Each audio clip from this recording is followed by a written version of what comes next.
would think that after the first time, she would start following the rules. You would think that after the second time, she'd start following the rules. If you have a problem with your GPS bracelet, the first thing you do is call the GPS monitoring service. I didn't know there was a problem with my GPS monitor bracelet. They didn't call me. Here on the record in the 13th Judicial District Court of Greenwood, County, Kansas, case number 2024 CR 26, State of Kansas versus Jordan Alicia Denny. This matter does come on for preliminary hearing today. Mr. McClendon, I understand you may have an announcement, though. Your Honor, said interpreter will be waiving preliminary hearing today. Very well. Because you are charged with felonies, you are entitled to this preliminary hearing for each of these counts. The first felony with which you're charged would be in count 1. In count 1, you're accused of unlawful distribution of the controlled substance methamphetamines. That's a felony.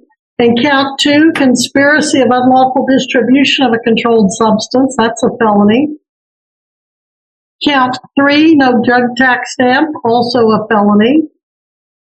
Count 4, traffic in contraband in a correctional facility, a felony. Count 5, forgery, a felony. Count 6, identity theft, a felony.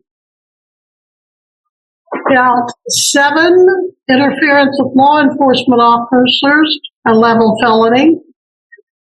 Count 8, interference with law enforcement, a felony. The remaining count is a misdemeanor, so it is the felonies for which you're entitled to a preliminary hearing. A preliminary hearing is not a trial to determine whether you're guilty or not guilty.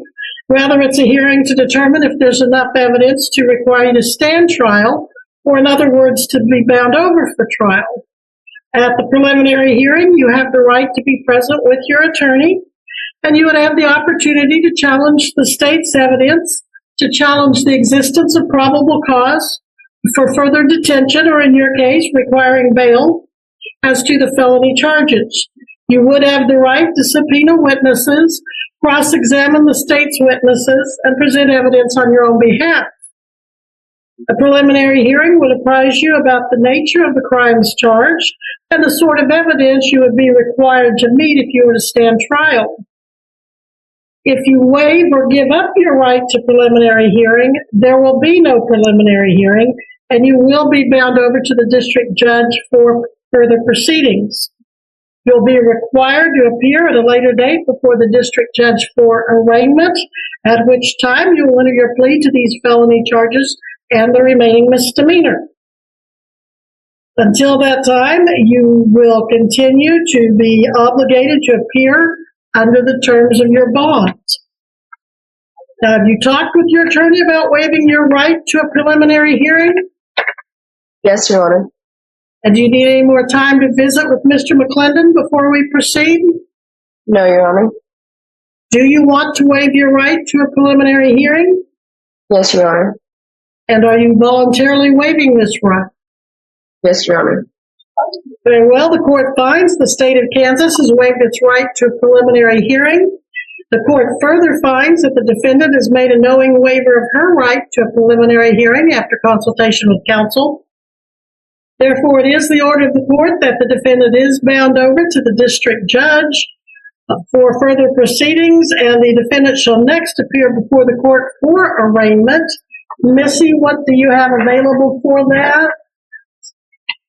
This case goes to Judge Crum, and it will be July 25th at 9 o'clock. Miss Denny, I will continue the bond you are on with all existing conditions, and the added condition that you reappear by Zoom before Judge Crum, July 25th at 9 a.m. Yes, Your Honor. Is there anything further, Ms. Gillette, from the state that we need to address? Judge, we filed a motion to revoke bond. There is numerous violations for Miss Denny on her GPS. She had GPS applied to her in March because she was continuing to have contact with Mr. Goodwin, and she's got a past due balance with them. We've been notified that she's not paying for it properly, and they're wanting to take it off of her because she's not paying. She has been offline several times, and at the last one, she was offline for 68 hours and 49 minutes. She has had her bracelet off, and we filed a supplemental report from Green Feather that her battery went off on 6/17/24, and it was still dead as of 6/18. She had another one just this last 24 hours that we filed from Green Feather, with her being considered AWOL on their bracelets. I don't know if she got it back turned on today, but we filed that with the court. I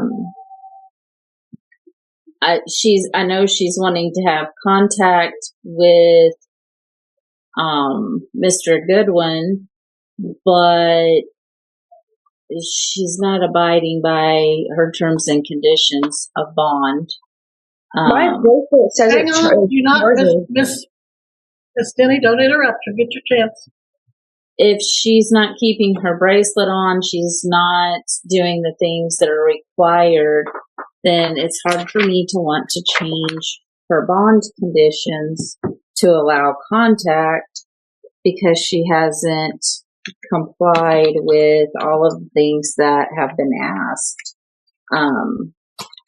Ms. Denny has had issues from the beginning complying with her bond and requirements for herself, and she needs to take that into consideration when asking for things, that you've got to follow the court's orders. She has a new case in Sedgwick County for traffic for driving while suspended and vehicle registrations. It says the offense date is April 8th of 2024. It was filed April 19th. And she has a first appearance, and then she was scheduled over to October. Her overdue hold will expire then. I don't know if she went and paid her ticket or not, but she has a first appearance July 8th of 2024 on her new case. So basically, Miss Denny's still out there committing new crimes, driving without a license. And she had the Butler County case that we revoked her for in March, where she was having contact with Mr. Goodwin then. Those were both. Hold on. Remind me, I remember the facts that she was seeing him in El Dorado. What did we do? Revoke her and then higher bond? She bonded on a new bond, a $90,000 bond, and you put GPS on her. The $90,000 in GPS?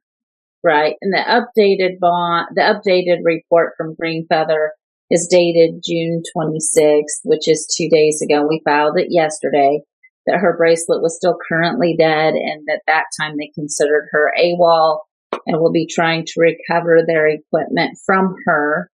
The motion that we filed on the 21st had several reports attached to it for being offline, and we attached additional issues with her GPS.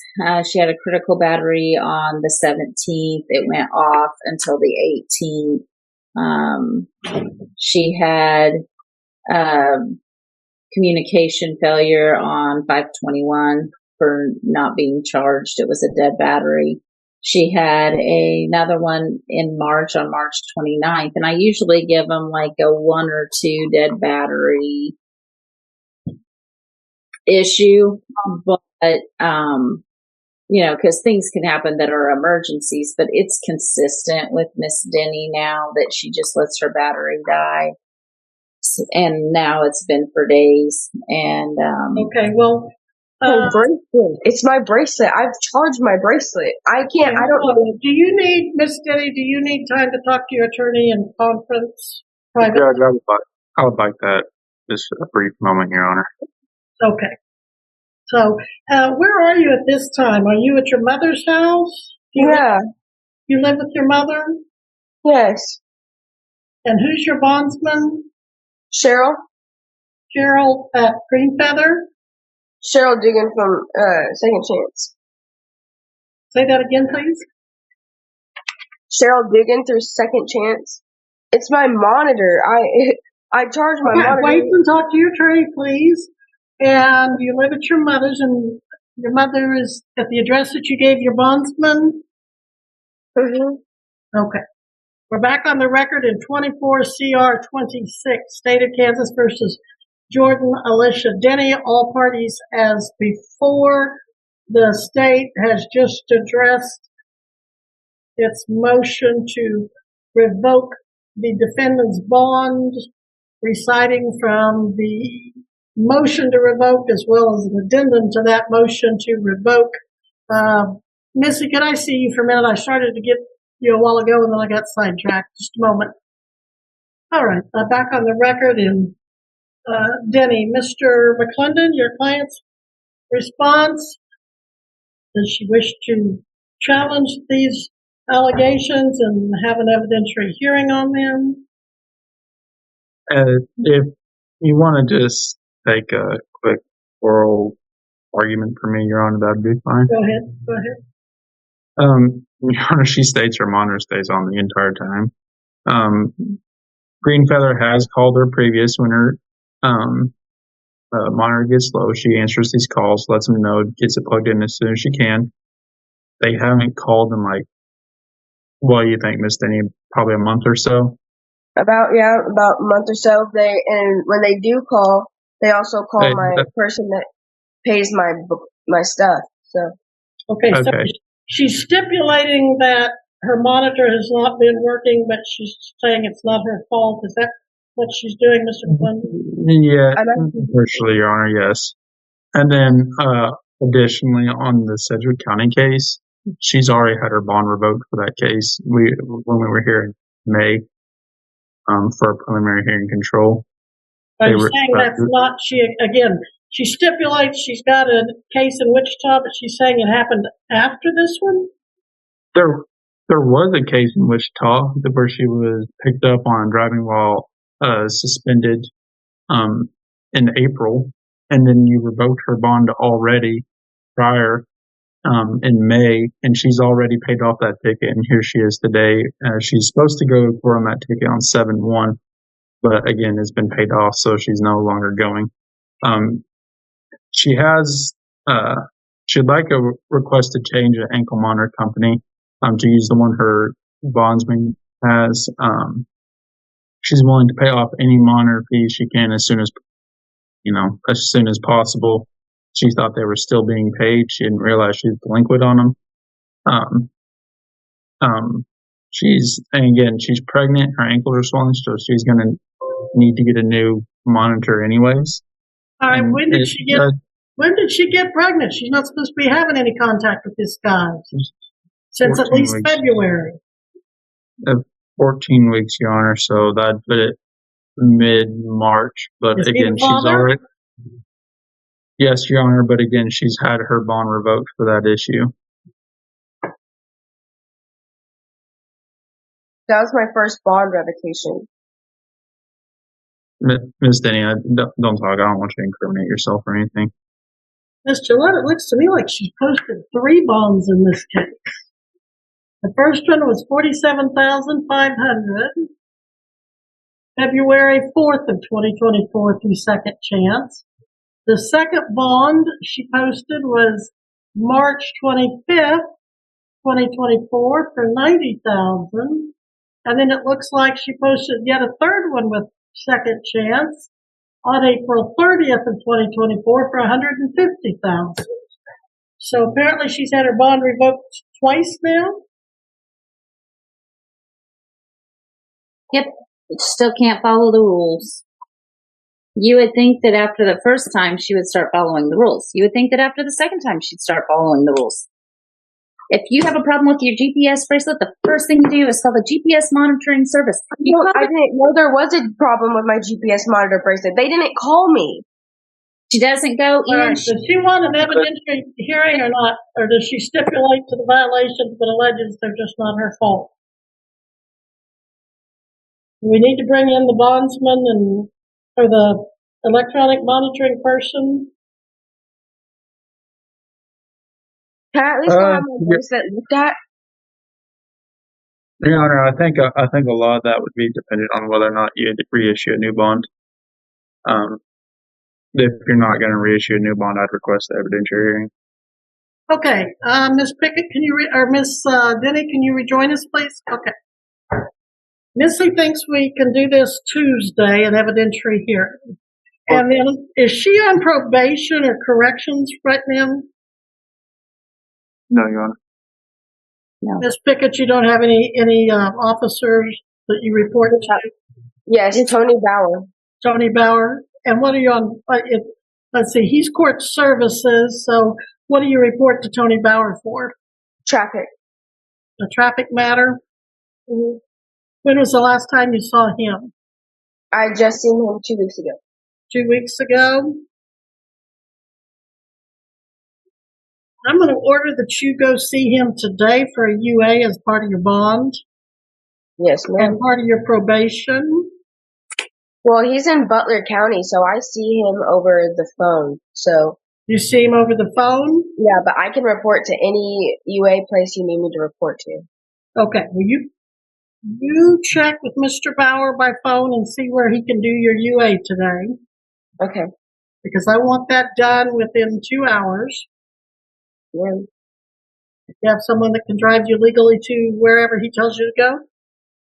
I can have someone. I can find someone. Okay. And we'll have a bond revocation hearing. What time, Missy, on Tuesday? 10 o'clock. 10 a.m. And you will need to be in person at the Greenwood County Courthouse. Those kind of hearings we do in person. So make sure you're here at 10 a.m. at the Greenwood County Courthouse. And can I go to Green Feather and have them check my bracelet? Because my bracelet, they does not tell me it's dying, nothing. It gives me no warning, nothing.